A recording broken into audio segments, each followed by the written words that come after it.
सोयी हा तर नवीन घर बांधणाऱ्यांचा म्हणजे अगदी माहिती देतानाचा उच्छाद असतो. सोयी काय सोयी केल्या, भिंतीतली कपाटं, घटकेट कॉटचं टेबल कसं होतं, टेबलाच्या खुर्च्या कशा होतात, डायनिंग टेबल कम बेड, खिडकीची भिंत, भिंतीच्या फोल्डिंग काटा, फोल्डिंग किचन, दिवा कम फ्लॉवर पॉट, माती कम दगड, 1 ना 2. फाटक उघडलं की आतली बेल कशी वाजते, जाताना नाही लावलं तर पुन्हा कशी वाजते, याचंच कौतिक. एका उत्साही घरमालकानी तर बाहेरून बेल दाबल्याबरोबर आत बेल न वाजताना दिवा कसा लागतो आणि मग कुठेशा दडवलेल्या आरशामध्ये पाहुणा कसा दिसतो, तो जर नको असलेला पाहुणा असला तर आपण आतून एक दुसरी बेल वाजवायची, म्हणजे अशी दाबायची, म्हणजे मग त्या पाहुण्याच्या पायाला एक ऑटोमॅटिक कुत्रा चावून फक्त त्याचं धोतर किंवा पॅन्ट फाडतो. बरं का, पॅन्ट फाडतो. ही सोय आपण कशी केली हे मला सांगत होतं.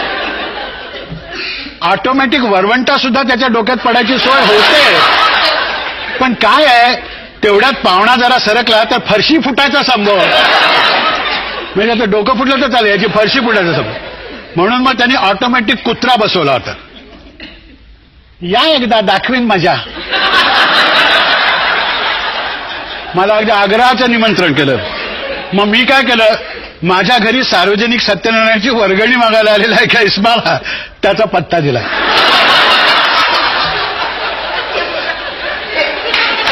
आणि सांगितलं की ते फार दानशूर आहेत, जा.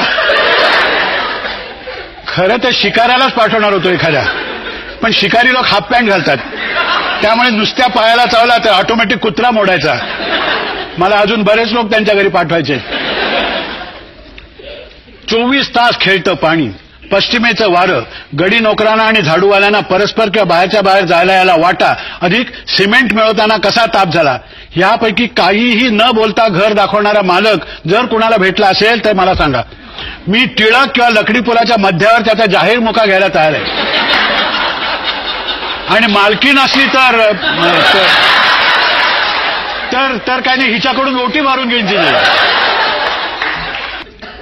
घर बांधणारे शिकारी असल्या गनिमांच्या गोटात मी नेमका जाऊन अडकतो. नुसतं एखाद्याने सगळ्या सिस्टीम सकट घर दाखवलं तरी मी म्हणतो चालेल, पण दाखवत असताना एकसारखी परीक्षा घेत असतात. परीक्षा एका घर मालकाची तर मी सुतार, गवंडी आणि प्लंबर ह्या तिन्ही परीक्षा दिल्यात अशी समजूत झाली असावी. आता बघा, आता ह्या विटा बरं का, ह्या विटा कुठून मागवल्या असतील सांगा पाहू.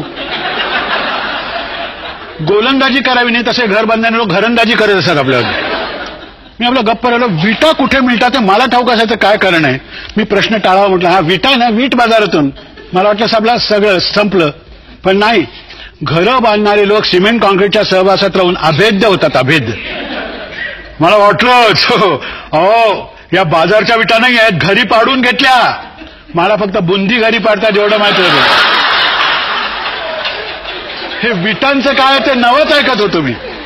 अहो घरी म्हणजे स्पेशल भट्टीवर जाऊन स्पेशल भट्टी, हे पाहणं, ही बाजारची वीट आणि ही आमची. पुढले 2 तास उजव्या हातात घरची आणि डाव्या हातात बाजारची वीट घेऊन मी त्याचं घर पाहत हिंडत होतो. एखाद्या गोष्टीचा कंटाळा येण्याला वीट येणं काय म्हणतात हे त्या दिवशी मला कळलं.